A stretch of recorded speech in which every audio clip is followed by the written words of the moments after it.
Baik, Assalamualaikum warahmatullahi wabarakatuh. Kita masuk ke bahasan konsep dasar penganggaran.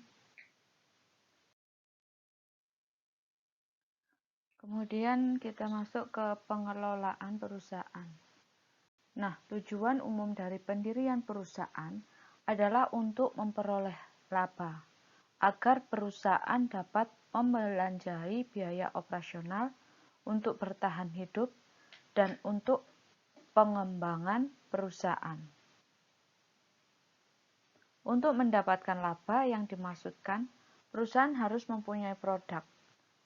Tergantung jenis perusahaannya. Ada jasa, ada perusahaan dagang atau manufaktur.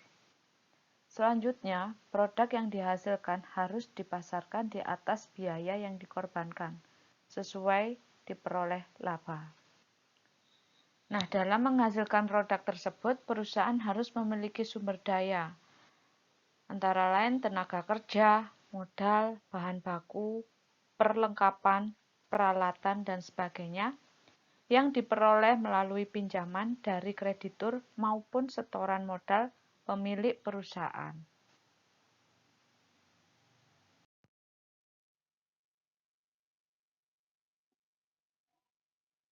Manajemen sebagai pihak yang bertanggung jawab dalam mengelola suatu perusahaan mempunyai 4 fungsi, yang secara umum dapat dikelompokkan ke dalam 4, yaitu pertama adalah planning atau perencanaan. Di dalam fungsi ini, perusahaan menetapkan tujuannya yang meliputi produk yang akan dihasilkan produk tersebut, bagaimana memasarkan produk tersebut, dan sebagainya. Yang kedua adalah pengorganisasian atau organizing, di mana pada fungsi ini perusahaan akan mencari sumber daya yang dibutuhkan untuk merealisasikan rencana yang telah ditetapkan tersebut, mulai dari mencari bahan baku, memeriksa mesin, tenaga kerja, modal yang dibutuhkan, dan sebagainya. Yang ketiga adalah pengarahan atau actuating, di mana pada fungsi ini manajemen mengarahkan dan mengelola setiap sumber daya yang telah dimiliki agar dapat digunakan sesuai dengan fungsinya masing-masing. Setiap sumber daya yang ada harus diarahkan, dikoordinasikan satu dengan lainnya agar dapat bekerja optimal untuk mencapai tujuan perusahaan. Dan yang keempat adalah pengendalian, controlling, di mana pada fungsi ini manajemen memastikan bahwa setiap sumber daya tersebut telah bekerja dengan efisien sesuai dengan perencanaan.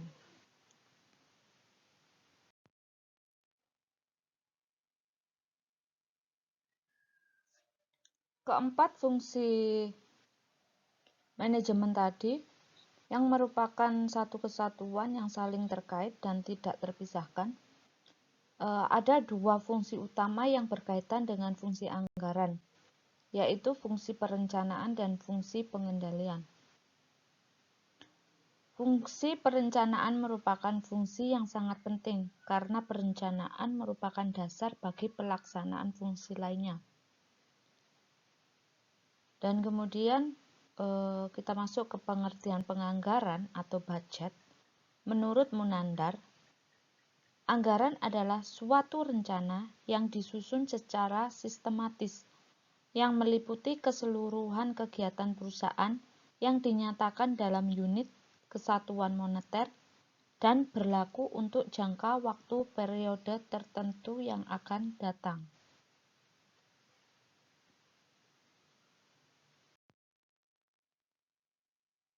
Dari pengertian anggaran di atas, ada 4 unsur. Yang pertama adalah rencana yang sistematis. Rencana adalah penentuan terlebih dahulu tentang aktivitas atau kegiatan yang akan dilakukan di waktu yang akan datang. Rencana yang dimaksudkan adalah rencana yang sistematis, artinya rencana yang disusun secara teratur dan berurutan berdasarkan logika. Alasan yang mendorong untuk menyusun rencana antara lain karena waktu yang akan datang penuh dengan ketidakpastian. Kemudian waktu yang akan datang penuh dengan berbagai alternatif pilihan, dan suatu rencana memerlukan pedoman kerja pengkoordinasian kerja, dan pengawasan kerja. Kemudian unsur yang kedua adalah meliputi seluruh kegiatan perusahaan. Efisiensi merupakan suatu kriteria perusahaan dalam mengejar keuntungan. Untuk itu, perusahaan harus mampu mengorganisir seluruh bagian yang ada di perusahaan. Contohnya bidang produksi, pemasaran, keuangan, personalia, dan administrasi umum. Untuk bekerja sama menyusun rencana dalam mencapai keuntungan yang sudah ditargetkan, bagian-bagian dalam perusahaan bekerja masing-masing menentukan programnya. Besar kemungkinan program-program ini bukan saling membantu dalam mencapai sasaran, melainkan dapat saling bertentangan atau setidaknya tidak saling mendukung. Untuk itu, diperlukan suatu mekanisme, sistem yang terpadu yang kemudian kita kenal dengan penyusunan anggaran perusahaan. Dan unsur yang ketiga adalah dinyatakan dalam satuan moneter. Rencana disusun secara sistematis untuk mencapai tujuan atau sasaran yang telah ditetapkan. Sepanjang rencana yang disusun tidak dinyatakan dalam satuan moneter, rencana tersebut hanyalah merupakan rencana kegiatan. Apabila rencana itu dikonversi ke satuan moneter, barulah dapat kita katakan anggaran. Nah, yang unsur keempat adalah berlaku untuk waktu tertentu yang akan datang. Maksudnya di sini bahwa anggaran yang disusun tersebut haruslah untuk waktu yang akan datang yang sudah ditentukan. Misalnya untuk sebulan, setahun, 5 tahun, dan sebagainya. Sebab tidak mungkin kita menyusun rencana untuk waktu yang sudah lewat.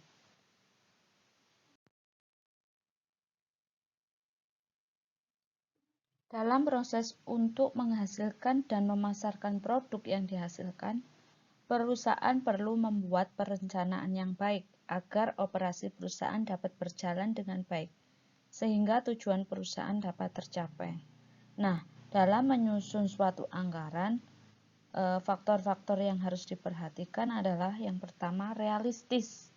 Artinya, anggaran yang disusun harus mungkin untuk dicapai, karena anggaran yang tidak realistis hanya mengakibatkan frustasi karena tidak mampu untuk dicapai. Realistis tidaknya suatu anggaran dapat mempengaruhi dan menentukan keberhasilan pencapaian anggaran. Anggaran yang realistis adalah anggaran yang memperhitungkan kemampuan sumber daya perusahaan, sekaligus memberikan motivasi bagi manajemen untuk mencapainya. Yang kedua adalah luwes, artinya tidak kaku, sehingga terdapat peluang untuk perubahan sesuai dengan situasi dan kondisi.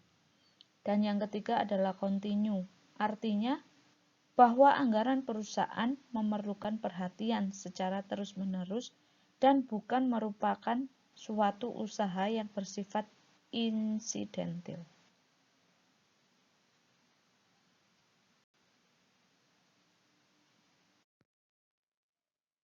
Kemudian kita masuk dalam pengertian penganggaran atau budgeting. Menurut Navarin tahun 2000, halaman 10, proses penyusunan anggaran yang dibuat untuk mencapai tujuan perusahaan dalam memperoleh laba. Ya, jadi di sini anggaran sama penganggaran beda ya. Jadi di sini penganggaran adalah prosesnya. Jadi proses penyusunan anggaran. Kegunaan penyusunan anggaran menurut Jajuk dan Sunarto tahun 2002 halaman 2, yang pertama adalah sebagai dasar untuk menyusun perencanaan terpadu. Maksudnya bahwa dalam anggaran yang disusun, perusahaan dapat merumuskan rencana yang terintegrasi dengan seluruh bagian yang ada di perusahaan, dan untuk menjalankan pengendalian terhadap berbagai kegiatan perusahaan secara menyeluruh. Yang kedua, sebagai pedoman pelaksanaan kegiatan perusahaan. Maksudnya bahwa anggaran yang disusun dengan baik akan membuat bawahan menyadari bahwa manajemen memiliki pemahaman yang baik tentang operasi perusahaan, dan bawahan akan mendapatkan pedoman yang jelas dalam melaksanakan tugasnya. Yang ketiga, sebagai alat pengkoordinasian kerja. Maksudnya bahwa dengan adanya anggaran, maka setiap manajer bagian dalam perusahaan dapat melihat hubungan antar bagian secara keseluruhan. Yang keempat, sebagai alat pengawasan kerja. Maksudnya bahwa anggaran memerlukan perbandingan dengan realisasinya, sehingga pelaksanaan setiap aktivitas dapat dinilai kinerjanya. Yang kelima, sebagai alat evaluasi kegiatan perusahaan. Maksudnya bahwa penyimpangan yang terjadi dalam operasionalnya perlu dievaluasi dan menjadi masukan bagi penyusunan anggaran berikutnya. Kemudian akan dijelaskan faktor-faktor yang mempengaruhi penyusunan anggaran. Secara garis besar dapat dibedakan menjadi dua kelompok ya. Ini menurut Menandar tahun 92 halaman 11. Yang pertama adalah faktor-faktor intern atau controllable, antara lain data penjualan tahun-tahun yang lalu, kemudian kebijaksanaan perusahaan yang berhubungan dengan masalah harga jual, syarat penagihan, promosi, pemilihan saluran distribusi, dan sebagainya. Yang ketiga, kapasitas produksi, kemudian juga ada tenaga kerja yang dimiliki perusahaan, baik jumlah maupun keterampilan dan keahliannya. Dan yang terakhir adalah modal kerja yang dimiliki perusahaan, serta fasilitas yang dimiliki perusahaan. Sedangkan untuk faktor-faktor ekstern atau uncontrollable, antara lain keadaan persaingan, tingkat pertumbuhan penduduk, kemudian tingkat penghasilan masyarakat, tingkat pendidikan masyarakat, tingkat penyebaran penduduk, kemudian ada juga agama, adat istiadat, dan kebiasaan masyarakat, serta kebijaksanaan pemerintah, kemudian keadaan perekonomian nasional maupun internasional, kemajuan teknologi, dan sebagainya.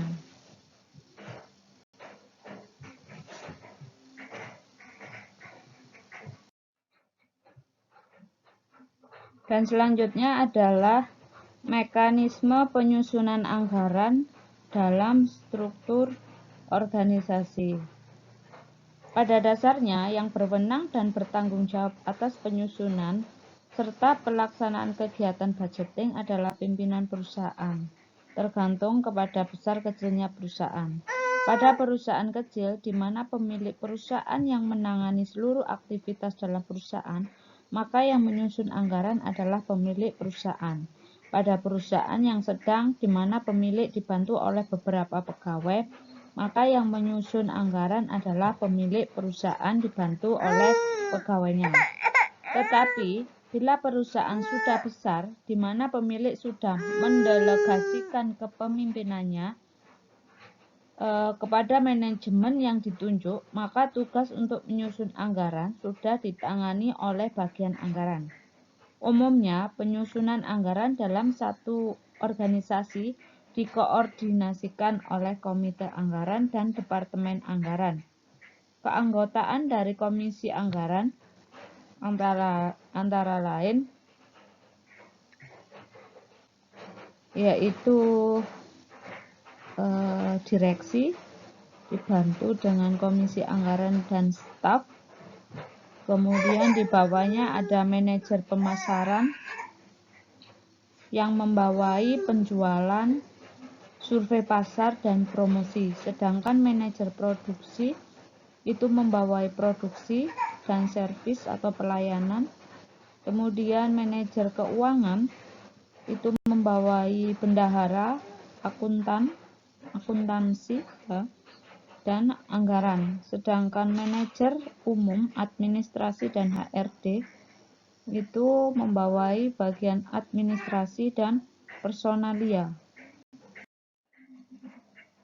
Kemudian kita masuk pada jenis-jenis anggaran, yaitu dibedakan menjadi 3. Yang pertama adalah berdasarkan ruang lingkup atau intensitas penyusunannya, terdiri dari anggaran parsial dan anggaran komprehensif. Untuk anggaran parsial, yaitu anggaran perusahaan yang disusun dengan ruang lingkupnya terbatas. Misalnya anggaran untuk bidang produksi atau bidang keuangan saja. Sedangkan anggaran komprehensif yaitu anggaran perusahaan yang disusun dengan ruang lingkup menyeluruh, yaitu meliputi seluruh aktivitas perusahaan di bidang marketing, produksi, keuangan, personalia, dan administrasi. Sedangkan berdasarkan fleksibilitasnya, anggaran dibedakan menjadi anggaran tetap dan anggaran kontinu. Untuk anggaran tetap atau fixed budget, yaitu anggaran yang disusun untuk periode waktu tertentu, di mana volumenya sudah tertentu, dan berdasarkan volume tersebut direncanakan revenue, cost, dan expense, serta tidak diadakan revisi secara periodik. Sedangkan anggaran kontinu atau continuous budget yaitu anggaran tetap yang secara periodik dilakukan penilaian kembali atau revisi. Dan berdasarkan periode waktu, anggaran dibedakan menjadi anggaran jangka pendek dan anggaran jangka panjang. Anggaran jangka pendek yaitu anggaran operasional yang menunjukkan rencana operasi atau kegiatan untuk satu periode akuntansi, biasanya 1 tahun yang akan datang.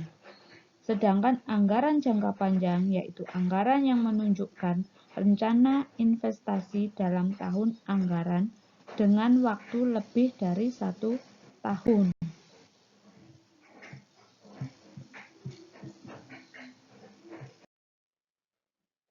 Beberapa keunggulan dan kelemahan bila perusahaan melakukan penyusunan anggaran dengan baik. Yang pertama adalah hasil yang diharapkan dari suatu rencana tertentu dapat diproyeksikan sebelum rencana tersebut dilaksanakan. Kemudian yang kedua, dalam penyusunan anggaran diperlukan analisis yang sangat teliti terhadap setiap tindakan yang akan dilakukan. Dan yang ketiga, anggaran merupakan penelitian untuk kerja, sehingga dapat dijadikan patokan untuk menilai baik buruknya suatu hasil yang diperoleh. Yang keempat, anggaran memerlukan adanya dukungan organisasi yang baik, sehingga setiap manajer mengetahui kekuasaan, kewenangan, dan kewajibannya. Dan yang kelima, mengingat setiap manajer dan atau penyelia dilibatkan dalam penyusunan anggaran, maka memungkinkan terciptanya perasaan ikut berperan serta.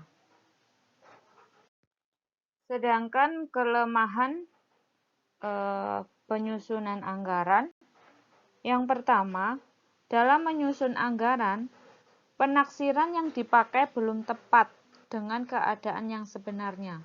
Yang kedua, seringkali keadaan yang digunakan sebagai dasar penyusunan anggaran mengalami perkembangan yang jauh berbeda daripada yang direncanakan.